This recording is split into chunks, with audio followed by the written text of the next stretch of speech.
dalam waktu 10 tahun terakhir deh. Sebutin satu aja peretasan itu yang diungkap oleh kepolisian. Nol. Nggak ada. Jadi timbul juga kekhawatiran di masyarakat ini, wah kalau kita advokasi isu anti korupsi, nanti WhatsApp-nya dibobol. Kalau kita advokasi anti korupsi, emailnya hilang, Facebook-nya hilang. Dulu ketika advokasi Capim KPK, WhatsApp saya 3 jam hilang, Bu, Bapak Ibu. Ketika advokasi revisi Undang-Undang KPK, puluhan akademisi diretas. Nggak mungkin polisi nggak baca itu beritanya. Deliknya ada kok bisa ditangani. Tapi nggak ada sampai sekarang penyelesaiannya. Dalam konteks partisipasi masyarakat sudah dijamin di dalam peraturan perundang-undangan, ternyata ancaman kepada masyarakat, ancaman bahkan bukan kepada masyarakat. Di dalam buku ini saya tuliskan peristiwa yang menimpa seorang aparat penegak hukum, ada Bang Novel Baswedan di sini. Jadi jaminan dari negara untuk keaktifan masyarakat dalam memberantas korupsi itu tidak ada.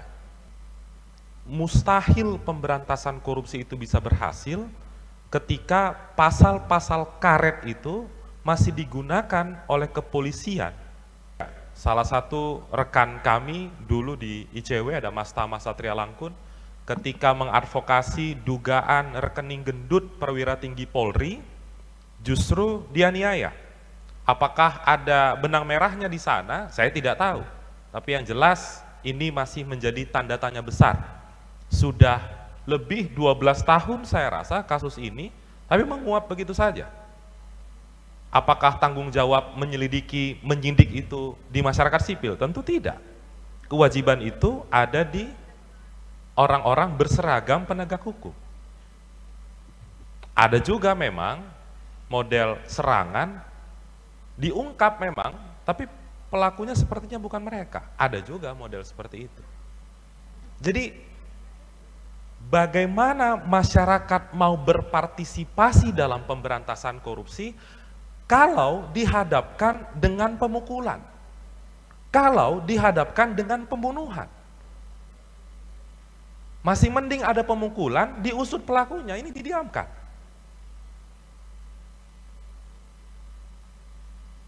Jadi benar tadi kata Pak Ganjar, omong kosong aja nih pemberantasan korupsi. Jargon aja. Bahkan sekarang kata-kata no viral no justice di media sosial harus dibuat viral dulu. Harus di-mention dulu, baru itu bergerak aparat penegak hukum mengungkapnya. Kasus Rafael Alun Trisambodo misalnya. Kadang-kadang kita Bapak Ibu, netizen itu lebih gesit kerjanya daripada penyidik. Penyidik belum mengungkapnya, netizen lebih dulu mengungkapnya. Ini juga nih, mumpung di PT IKA acaranya.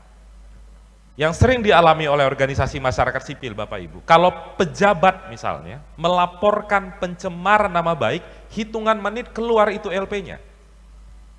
Hitungan menit.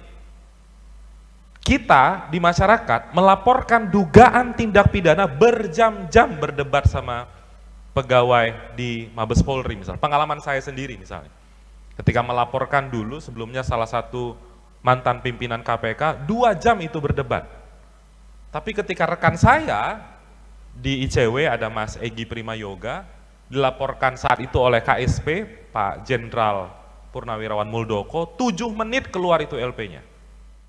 Peran serta, jadi nanti sekarang tuh posisi peran serta, terutama pasca reformasi itu seperti apa? Karena memang cita-cita reformasi waktu itu adalah mengharapkan peran serta publik yang lebih luas lagi. Silakan Mas Kurnia. Mas Kurnia ini udah terkenal ya, beliau ini dari ICW dan sudah sering kita saksikan di media. Waktunya 10 menit Mas ya, silakan. Ya, terima kasih Pak Giri. Selamat siang Bapak Ibu. Assalamualaikum warahmatullahi wabarakatuh. Shalom, Om Swastiastu, Namo Buddhaya, salam kebajikan, salam sehat untuk kita semua.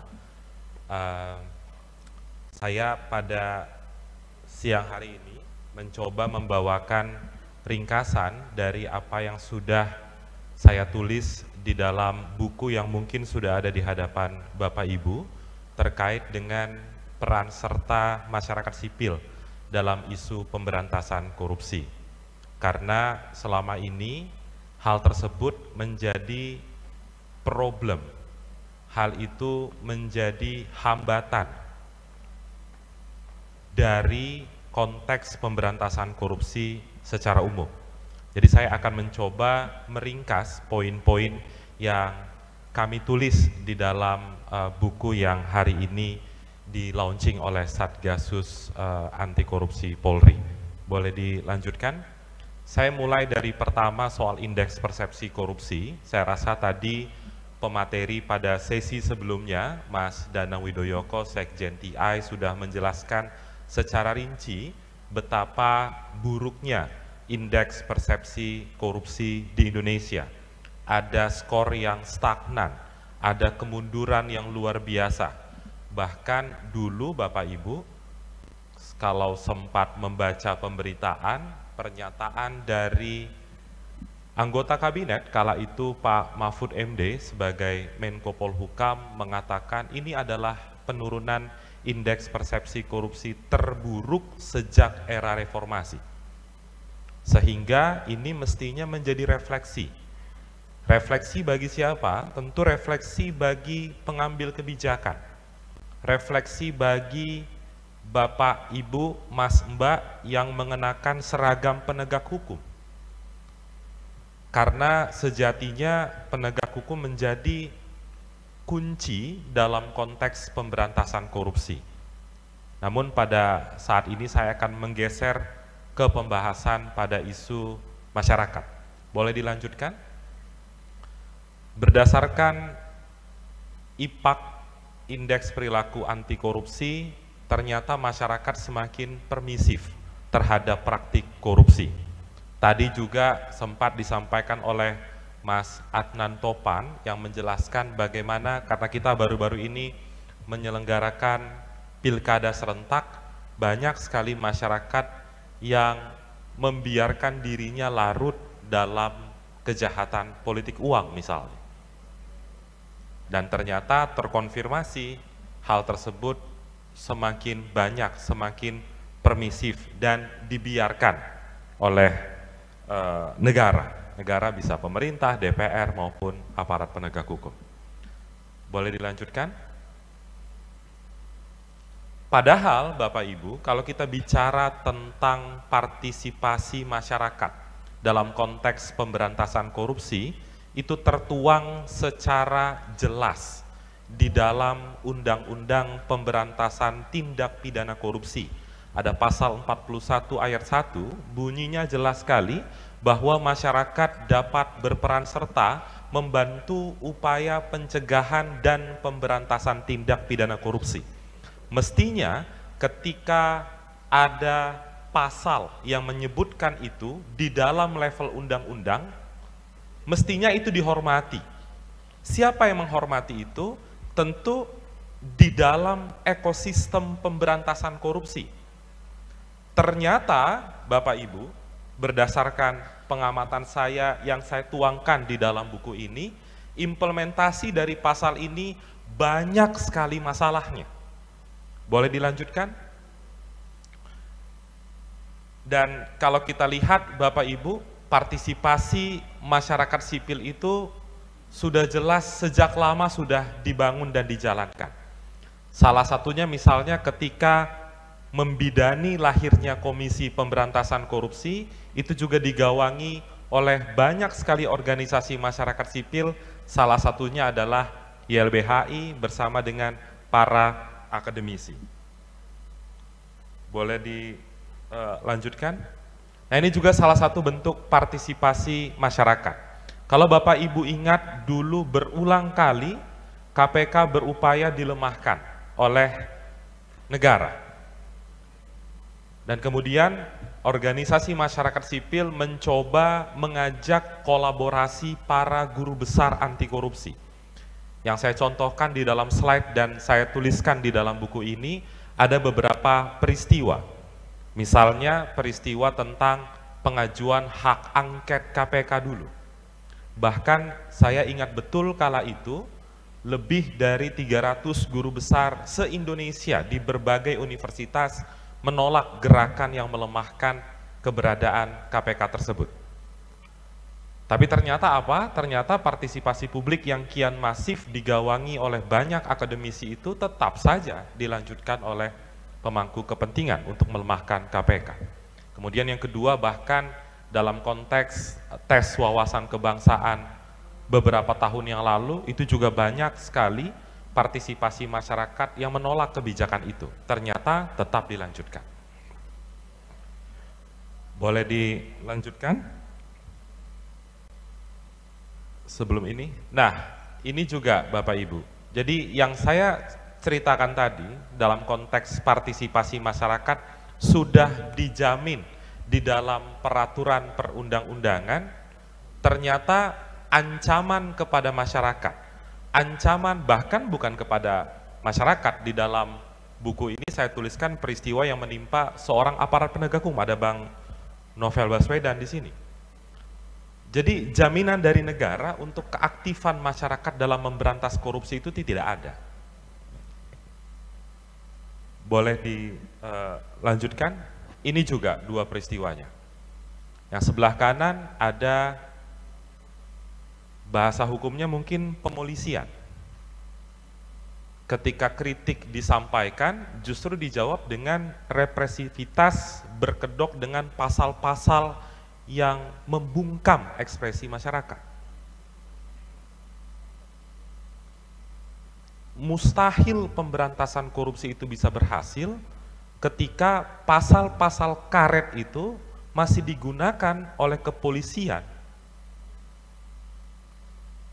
Ini momen Hakordia ini mestinya menjadi refleksi.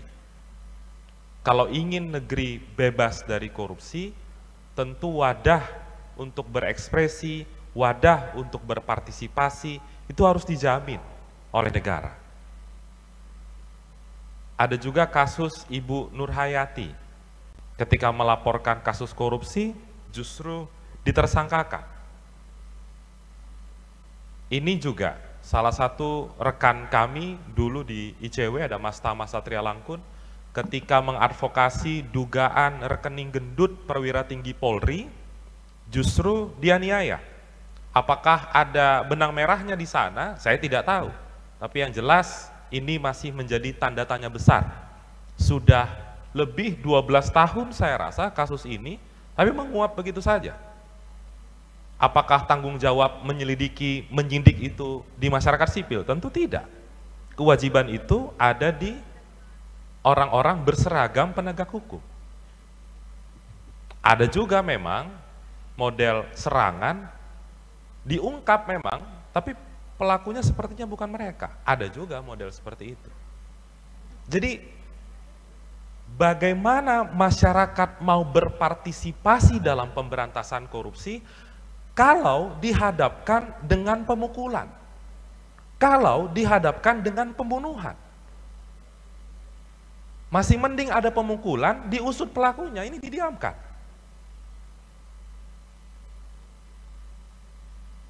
Jadi benar tadi kata Pak Ganjar, omong kosong aja nih pemberantasan korupsi. Jargon aja. Karena ternyata realisasinya tidak ada. Bahkan kalau saya tidak salah, meskipun saya belum bekerja di ICW, kejadian rekan kami dulu ini dijenguk sama Presiden SBY saat itu. Ini nggak ada. Pelakunya diungkap sama sekali. Boleh dilanjutkan ini sedikit lagi. Nah ini juga, bahkan partisipasi internasional Bapak Ibu, dulu 2019 ANKEK sempat berkirim surat karena khawatir KPK itu diganggu independensinya. Tapi ternyata apa? Tetap saja dibiarkan. Boleh dilanjutkan? Nah ini bentuk-bentuk partisipasi publik. Bahkan sekarang kata-kata no viral no justice di media sosial harus dibuat viral dulu. Harus di-mention dulu, baru itu bergerak aparat penegak hukum mengungkapnya. kasus Rafael Alun Trisambodo misalnya. Kadang-kadang kita Bapak Ibu, netizen itu lebih gesit kerjanya daripada penyidik. Penyidik belum mengungkapnya, netizen lebih dulu mengungkapnya. Di sebelah kiri misalnya, dulu ada bentuk ekspresi di media sosial, kanal petisi online, change.org. Banyak sekali terbukti berhasil mengajak partisipasi masyarakat untuk mengetahui dan bergerak terhadap satu isu. Boleh dilanjutkan? Boleh di next slide-nya? Nah ini juga partisipasi dari kelompok perempuan, saya rasa dalam konteks pemberantasan korupsi juga sangat masif dan kami tuliskan di dalam buku itu yang nanti bisa Bapak Ibu baca. Nah ini tempat saya bekerja sebelumnya di ICW, ada sekolah anti korupsi, jadi di ICW itu Bapak Ibu sangat concern terhadap pendidikan anti korupsi sehingga kami mencoba mengajak banyak sekali elemen masyarakat untuk ikut belajar akademi atau belajar isu anti korupsi. Nah terakhir saya masuk pada, boleh di next aja slide. Nah saya mau masuk ke sini Bapak Ibu, singkat aja 1 menit. Apa tantangan dan hambatan masyarakat sipil dalam berpartisipasi pemberantasan korupsi? Misalnya yang pertama konteksnya pemolisian. Nah ini jadi masalah Bapak Ibu. Seringkali ketika tadi ya sudah berekspresi dijerat dengan pencemar nama baik. Ini juga nih mumpung di PT IKA acaranya. Yang sering dialami oleh organisasi masyarakat sipil Bapak Ibu, kalau pejabat misalnya melaporkan pencemar nama baik, hitungan menit keluar itu LP-nya. Hitungan menit. Kita di masyarakat melaporkan dugaan tindak pidana berjam-jam berdebat sama pegawai di Mabes Polri misalnya. Pengalaman saya sendiri misalnya. Ketika melaporkan dulu sebelumnya salah satu mantan pimpinan KPK, 2 jam itu berdebat. Tapi ketika rekan saya di ICW ada Mas Egy Primayoga, dilaporkan saat itu oleh KSP, Pak Jenderal Purnawirawan Muldoko, 7 menit keluar itu LP-nya. Nah, itu kan menjadi harus diperbaiki. Jadi selaras dengan jargonnya presisi, jangan jargonnya presisi tapi implementasinya masih banyak masalah. Itu pertama soal pemolisian. Kemudian yang kedua, minim akses. Ketika kita ingin mengakses informasi kepada pemerintah, itu seringkali tertutup. Harus sengketa dulu ke Komisi Informasi misalnya. Nah yang ketiga Bapak Ibu, ini soal ancaman digital. 2 yang disinggung di dalam buku ini, pertama soal pendengung atau buzzer. Bahkan banyak yang menyebut buzzer ini sebagai hama demokrasi. Menyuarakan pendapat, no problem di sana. Tapi fenomena selama ini dibongkar identitasnya, disebarluaskan, itu kan menjadi masalah. Kemudian yang kedua ini soal peretasan. Ini juga terjadi di dalam advokasi anti korupsi. Sampai saat ini Bapak Ibu, dalam waktu 10 tahun terakhir deh, sebutin 1 aja peretasan itu yang diungkap oleh kepolisian. 0. Nggak ada. Jadi timbul juga kekhawatiran di masyarakat ini, wah kalau kita advokasi isu anti korupsi, nanti WhatsApp-nya dibobol. Kalau kita advokasi anti korupsi, emailnya hilang, Facebook-nya hilang. Dulu ketika advokasi Capim KPK, WhatsApp saya 3 jam hilang Bu, Bapak Ibu. Ketika advokasi revisi Undang-Undang KPK, puluhan akademisi diretas. Nggak mungkin polisi nggak baca itu beritanya. Deliknya ada kok bisa ditangani. Tapi nggak ada sampai sekarang penyelesaiannya. Jadi tentakel-tentakel yang menghambat partisipasi masyarakat itu harus diberesin. Karena kalau enggak bisa jadi ya IPK-nya tetap segitu-segitu aja, IPK-nya anjlok. Saya bukannya pesimis Bapak Ibu, tapi optimis itu kita harus realistis juga. Apa yang mau dioptimiskan? Kalau ekosistemnya masih banyak masalah. Partisipasi masyarakatnya sudah gencar, partisipasi masyarakat sudah baik. Tapi ternyata partisipasi itu tidak disokong dengan ekosistem kolaboratif yang baik dalam konteks pemberantasan korupsi. Itu yang poin-poin highlight yang kami tuliskan di dalam buku yang di hadapan Bapak Ibu semua.